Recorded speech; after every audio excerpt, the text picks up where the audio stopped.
Джон Рокфеллердің байлық туралы айтқан 15 қағидасы. Сәлем достар, сіздермен бірге ғажап әлем арнасы. Каналыма тіркеліп қоңырау белгісін басуды ұмытпаңыздар.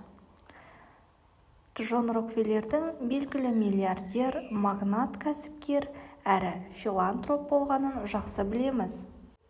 Мұнай индустриясындағы ең алғашқы ірі компания Стандарт Ойлдың негізін қалаушылардың бірі. Джон Рокфеллер өмір бойы табысты әрі бай болудың 15 алтын қағидасын ұстанып келген екен. Өмірінің соңында оның байлығы 340 миллиард долларға бағаланған.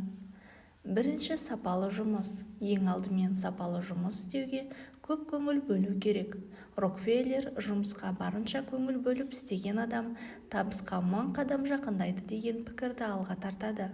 Оның себебі де жоқ емес. Өйткені сапасыз істі әрқашан түзетуге тура келеді. Ал бұған уақытыңыз бен энергияңызды жұмсайсыз. Екіншісі, ақша үнемдеу. Үнемдеу қаржылық табысқа жетудің ең маңызды бөлімі. Бұл дегеніміз арзан, сапасыз заттарды сатып алу керек деген сөз емес. Сапалы тауарларды да барынша арзан бағаға алуға болады. Кейбір заттар аса қатты қажет емес болса, тізімнен қысқартып отырыңыз. Үшіншісі, жеке бизнесіңізді бастаңыз. Егер адам кедей болса, өзінің қолынан келетін істің көзін жедел табуы керек. Соның арқасында мол табысқа кенелетініне сенімім мол. Төртінші, пассивті кіріс.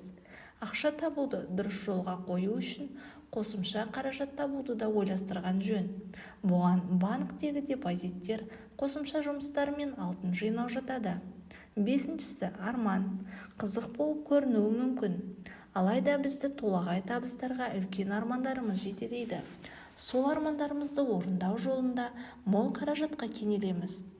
Алтыншысы, адамдармен қарым-қатынас. Джон Рокфеллердің айтуынша, бай болу үшін көп адамдармен қарым-қатынас орнатуымыз керек. Өйткені ақша бізге өзге адамдар арқылы келеді. Таныстарыңыздың саны артса, табысыңыздың да арта түсері анық. Жетінші, шағымданбау. Өмір бойы өзіне көңілі толмайтын, алайда өзгелердің жетістігін көре алмайтын адамдар байлықтан үміттенбей-ақ қойса болады. Сонымен қатар, осындай ниеті бар адамдарды жаныңызда ұстамаңыз. Сегізіншісі, ақталу.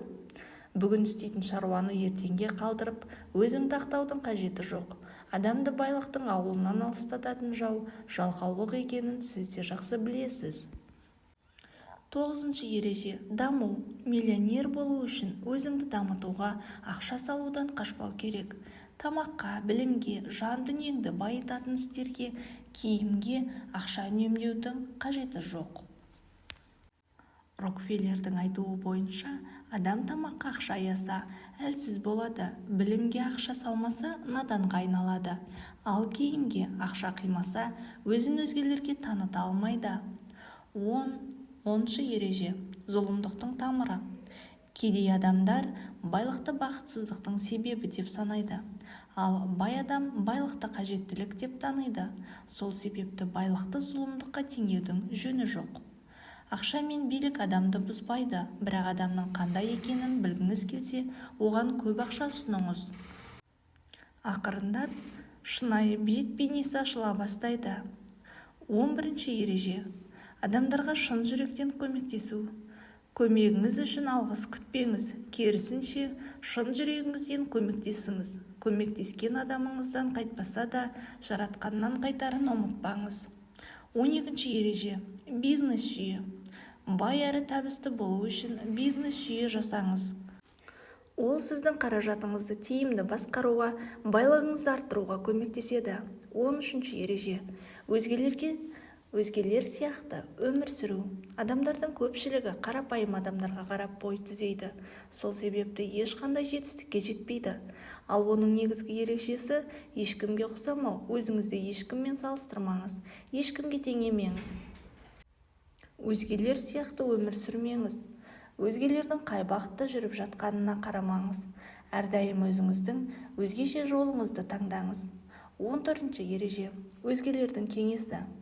Бай болғыңыз келсе, басқалардың ақылын тыңдап, сіз үшін өзгелердің шешім шығаруына жол бермеңіз. бірақ мүлдем ақыл тыңдама деген сөз емес. Тек өзіңізге керегін ала біліңіз. 15-ші ереже. Жоқ деп айтып үйреніңіз. Жоқ деп айтуды үйренген адам өзгелердің тапсырмасын орындауға тез көнетін адамдарға қарағанда табысты келеді.